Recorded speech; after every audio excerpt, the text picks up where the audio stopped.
3 জুলাই বুধবার। এই দিন আন্দোলনকারীরা ঢাকার শাহবাগ মোড় 1.5 ঘন্টার মতো অবরোধ করে রাখেন।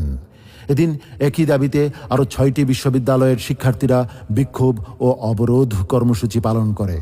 জাতীয় সংকট নিরসনে জাতীয় প্রেসক্লাব মিলনায়তনে জাতীয় রাজনৈতিক নেতৃবৃন্দের অংশগ্রহণে ইসলামী আন্দোলন বাংলাদেশ আয়োজিত জাতীয় সংলাপে মুহতারাম আমির মুফতি সৈয়দ মোহাম্মদ রেজাউল করিম পীর সাহেব চরমনাই বলেন, আমরা সবাই পরিস্থিতি জানি। এই সরকার ফেরাউনি স্টাইলে যে নির্যাতন নিপীড়ন করে তার শিকার আমরা কম বেশি সবাই। তারপরও প্রিয় স্বদেশ যখন তার স্বাধীনতা ও সার্বভৌমত্ব নিয়ে প্রশ্নের মুখে, তখন রুখে দাঁড়ানো আমাদের সকলের সমান দায়িত্ব।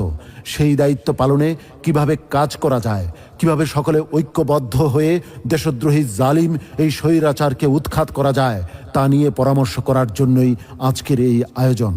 এদিন সংগঠনের কেন্দ্রীয় সিদ্ধান্তে রাজপথে কর্মসূচিতে অংশ নিয়ে ইসলামী ছাত্র আন্দোলন বাংলাদেশ বরিশাল বিশ্ববিদ্যালয়ের সাধারণ সম্পাদক হাসিবুল ইসলাম, মহানগর শুরা সদস্য নাইমুল ইসলাম, 12 নং ওয়ার্ডের সদস্য তামিম গ্রেফতার হন এবং গুলিবিদ্ধ হয়ে মারাত্মকভাবে আহত হন বরিশাল পলিটেকনিকের সভাপতি জহিরুল ইসলাম জিহাদ এবং প্রশিক্ষণ সম্পাদক আজিজুল ইসলাম।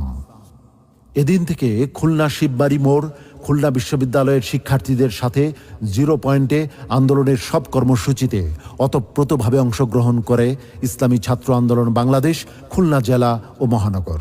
এ সময় আওয়ামী সন্ত্রাসীদের হুমকি এবং হামলার কারণে বারবার স্থান পরিবর্তন করে বিভিন্ন কর্মসূচি বাস্তবায়ন করে ইসলামী ছাত্র আন্দোলন বাংলাদেশ খুলনা মহানগর ও জেলা শাখার নেতাকর্মীরা।